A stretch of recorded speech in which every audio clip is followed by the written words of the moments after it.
Hello fellow YouTubers, it's me Tom Versal here and welcome to the Music Corner. I've just done a review of High Voltage, did my driving lesson, and now I'm back. And what did I do when I came back? I listened to this album right here, probably one of my favourite albums of all time. Never mind the Bollocks, here's the Sex Pistols. Now, I've already reviewed Public Image first issue. And in that review I mentioned one day I'll get around to this album. Well, today's that day. Today I'm going to be reviewing Never Mind the Bollocks, here's the Sex Pistols. Now, for those of you who haven't heard this album or heard of this album, it is the debut album. It's the debut album of the band Sex Pistols. Now, they had an album before it called Spunk, but that's more of a demo album that got leaked, like a bootleg album that got leaked. And I think that got leaked so close to this anyway. So this is the official debut album by Sex Pistols. Never mind the Bollocks. One day I will review Spunk, but this really is the only album they ever did. There's live bootlegs, like live CDs, like the one I've got there, Filth and the Fury. And there's the Great Rock and Roll Swindle, which is basically their film soundtrack, which is just terrible. And there's also Spunk, which is the demo album that got leaked. But this is the only actual album they've ever done. And it's all they ever had to do. It is so amazing. It is perfect. There's no bad songs on it. Even the cover, as basic as it is iconic, and I couldn't picture it any other way. And I am a fan of covers that are really complex and just really good artistically. But this isn't. It's just blunt, in-your-face, bright, vibrant, hot pink and yellow, black text. Never mind the Bollocks in bold. Here's the Sex Pistols. It is such an iconic cover. Up there with the likes of Dark Side of the Moon, Highway to Hell, and, Abbey Road. Amazing. So some background on the album, of course, debut and only album by Sex Pistols. Also, sorry if I sound a bit different in this video, I've been talking for ages because of my last album review and driving lesson. So my throat's a bit dry right now. But yeah, it got to number 1 in the charts, but it was banned. So, you couldn't find it anywhere. This is a reissue, a recent reissue. It is really, the original is really, really rare. It was banned. Because the Sex Pistols were, the most controversial band ever at that point. They swore live on TV. It was the 70s. I mean, nowadays, everything I'm saying doesn't really mean anything. But this was the 70s and times were different. They called themselves the Sex Pistols. Sex was a word no one really used. Not on TV, it was an adult word. They swore live on TV. And that was very controversial. They released a single, Hating the Queen, on her Jubilee Day. To release a single Hating the Queen in general is just crazy. But to do it on her Jubilee Day, the amount of uproar that caused. It was unintentional, but it worked very well. Their name, the album name, Never Mind the Bollocks. You weren't allowed to say the Bollocks, but it's there blunt. And my dad says he remembers back in the 80s seeing it Never Mind and then a big black bar going along Bollocks. And I believe him, but I can't find any pictures of that. But I do believe him. So yeah, this band were very controversial, and they caused the whole punk movement. Of course, you had the Ramones, the Clash, Buzzcocks, and bands like that before them. The Damned, especially, releasing New Rose. But this one, Sex Pistols, are what basically kick-started punk, and pretty much ended it too. They came, dropped this album, and then they went, and there you go. This is all they had to do. Of course, let's go over the personnel, because it's a bit weird on this album. You've got John Lydon on vocals, but at the time he was called Johnny Rotten. That was his stage name. He's on vocals, and I always forget how he sounds on this album because I listen to Pill a lot more than Sex Pistols now.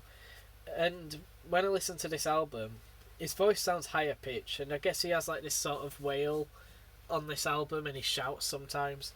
Very aggressive music for the 70s.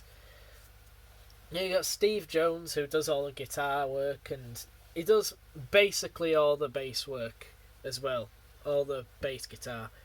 Because they had a bassist called Glenn Matlock, but kicked him out. I forget the reason. And then they got one called Sid Vicious, but he couldn't play bass. He was so shit. So Steve Jones did all the guitar work and did all the bass work. But I believe Glenn Matlock is in here on Anarchy in the UK, and Sid Vicious is in here on Bodies. And then you got Paul Cook on drums. Solid drumming on this album. It's sort of basic, but it's solid, you know. Nothing wrong with it. I think I spilt some of that. Anyway, let's go over the tracks. Now this one I've had to write down the track order because of my nose, because I can't really tell. Look, it just goes anyway. It doesn't start with Pretty Vacant. It doesn't start with Liar. It actually starts with Holidays in the Sun, which is here. And if I was to show you the order, it would be that, then it's there, that one, and Liar. It's random. They've put them anywhere. But yeah. So basically the album opens up with the awesome song Holidays in the Sun, which is just so good. From the marching at the start of the soldiers to the drums going, guitar work on this song. So simple, yet so amazing. And John Lydon's wailing, shouty vocals, just screaming that he needs to go over the Berlin Wall and stuff. It doesn't really have a message behind it, like most of the other songs do. But it is such a good fucking song. Classic. All the songs on this album are classic. It moves on to then Bodies, which has Sid Vicious on bass, as I said. Jesus Christ, the lyrical content on Bodies. And on the whole album, which John Lydon did the lyrics, I think.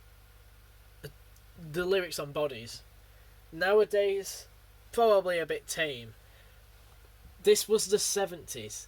This was, like, when was it? 1975 or 77? I think 77. 1977. Doesn't say on the back. But the lyrics on Bodies, it's about abortion. It's based on a true story. Basically, a woman came up to Johnny. I think it was at a gig or at his house. I don't know. It was a fan. And just showed him their abortion in a bag. In a carrier bag. Like, they're pretty messed up. And he wrote a song about her. So much swearing. Screaming. There's no screaming in the 70s, really. So you've got screams, you've got shouting, the aggressive guitars. It's about abortion. So much description, like throbbing squirm, a gurgling bloody mess. Fuck this, fuck that, fuck the fucking brat, and, you know, fucking amazing lyrics. Moves on to No Feelings, which is good, but I won't say much about it because I want this review to be quick because there's 12 tracks, you know. And then it moves on to Liar, which I think is about Malcolm McLaren. He messed up the Sex Pistols management. He wasn't very good at managing the band, and it was more about image than music and content. He made them dress up differently, or really wanted them to, and John Lydon was like, no. And he wrote Liar about them, I think. He also wrote the song Public Image around this time, but he didn't do it with the Sex Pistols. Instead, he waited till his next band, which I've talked about already. So, Liar is amazing. He really does go in on Malcolm McLaren if it is about him. Then Problems. Problem is such an inspiring song. It is one of the most aggressive songs on the album, shouting in your face. and it's so fast and so loud, but it's so inspiring. You've got a problem, what you gonna do? You've got a problem, but the problem is you. And it's just saying that, it sends chills up my spine just hearing the lyrics of this song and most of the songs on the album, how accurate they are and how controversial they were in the 70s. It's basically saying if you've got a problem and you've got problems, then the problem is yourself. It's nothing else. You need to fix yourself, and you got to do something about the problems that you're facing. John Lydon was he had a character of, I just don't give a shit. I'm going to say what I want. I'm going to do whatever the fuck I want, and that's how it is. And he kept that character up with public image.